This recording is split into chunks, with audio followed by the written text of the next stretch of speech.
Hello students, important 2 mark 3 mark series lesson number 6 இருக்கும் volume 2 12th standard example number 6.16 என்ன கொடுத்திருக்காங்கன்னு பாப்போம். What is the focal length of the combination அப்படின்னு கொடுத்திருக்காங்க. அப்ப combination of lengths சரிங்களா? அப்ப அதனுடைய ஃபார்முலா நம்ம கிட்ட கேக்குறாங்க. That is 1 by f. கரெக்டா நம்மளுக்கு ஃபார்முலா தெரியும். 1 by f is nothing but what? 1 by f1 plus 1 by f2 it goes on. கரெக்டா எவ்வளோ ஃபோக்கல் லெங்த் கொடுத்துருக்காங்களோ அவ்வளோக்கும் நம்மளுக்கு என்ன இருக்கும்? இந்த வேல்யூவை சப்ஸ்டியூட் பண்ணிட்டே வரணும். சரி, அப்போ ஃபோக்கல் லெங்த் வேற என்ன கொடுத்து? If the lenses of the focal length are ஒரு வேல்யூ எவ்வளோ கொடுத்துருக்காங்க? -70. அப்போ f1 உடைய வேல்யூ எவ்வளோ கொடுத்துருக்காங்கன்னா -70 கொடுத்துருக்காங்க சென்டிமீட்டர்ஸ். அடுத்து f2 உடைய வேல்யூ எவ்வளோ கொடுத்துருக்காங்கன்னா 150 சென்டிமீட்டர்ஸ்னு கொடுத்துருக்காங்க. எவ்வளோ கொடுத்துருக்காங்க? 150 சென்டிமீட்டர். ரைட், அப்போ நம்மளுக்கு இந்த ஃபார்முலா தெரியும்ல. ஸோ இந்த ஃபார்முலாவில் இப்போ போட்டு என்ன பண்ண போகிறோம்? நம்ம சப்ஸ்டியூட் பண்ண போகிறோம். ரைட், ஸோ சப்ஸ்டியூட் பண்ண ஸ்டார்ட் பண்ணலாமா? கவனிங்க. அப்போ 1 by f is equal to 1 by f is equal to 1 by -70 கரெக்டா ப்ளஸ் என்ன வரும் நம்மளுக்கு இந்த இடத்துல 1 by 150. ஸோ இது நம்ம ஃபார்முலாவை வச்சு கிவன் டேட்டாவை என்ன பண்ணிட்டோம்? நம்ம சப்ஸ்டியூட் பண்ணிட்டோம்.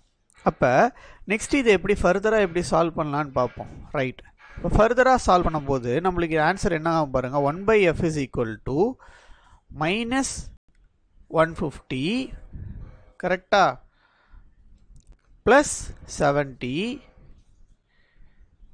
divided by -70 கரெக்டா? ரைட், அப்போ 70 into 115 கிடைக்கும். கரெக்டா? இப்படி தான் நம்மளுக்கு இது சால்வ் பண்ணணும்.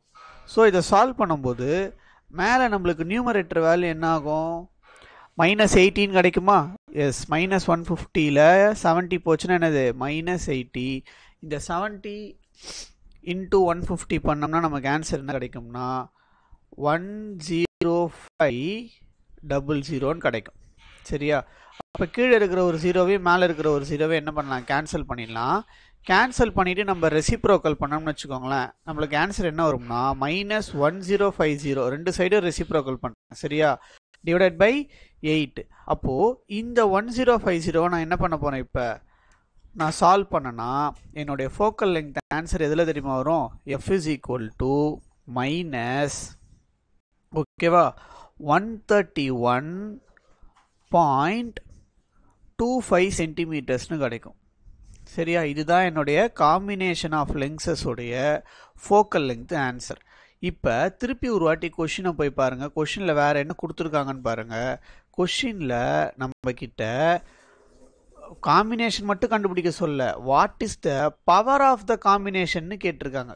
இப்போ சரியா? பவர் ஆஃப் லெங்ஸ் நம்ம என்ன பண்ணோம்? அப்போ கண்டுபிடிக்கணும். அதுக்கான ஃபார்முலா நம்மளுக்கு தெரியும். என்ன formula? Power of the lens is equal to 1 by focal length. கரெக்டா? அப்போ 1 டிவைடட் பை இது சென்டிமீட்டரில் இருக்கிறது எப்படி நம்ம மீட்டருக்கு மாற்றலாம்? கரெக்டாக இன்ட்டு 10⁻⁻2 வருமா? அப்போ பண்ணும்போது நம்மளுக்கு என்ன கிடைக்கும்? -1.3125 வருமா? 3125 என்னன்னு போட்டுக்கலாம்? மீட்டர்னு போட்டுக்கலாம். புரிஞ்சிச்சா? அப்போ இதோட ஆன்சர் எனக்கு என்ன வரும்? இந்த இடத்துல -1.31. ஸோ இதை நான் டிவைட் பண்ணும்போது எனக்கு பவர் ஆஃப் த லெங்ஸ் ஆன்சர் என்ன கிடைக்கும்னா -0.76. பவர் ஆஃப் லெங்ஸுக்கு என்ன எஸ்ஐ யூனிட் நம்மளுக்கு? டயாப்டர். கரெக்டாக? என்ன யூனிட் நம்மளுக்கு? டயாப்டர். ஸோ இப்போ இன்னொரு முக்கியமான விஷயம் நம்ம பார்க்க போகிறோம்.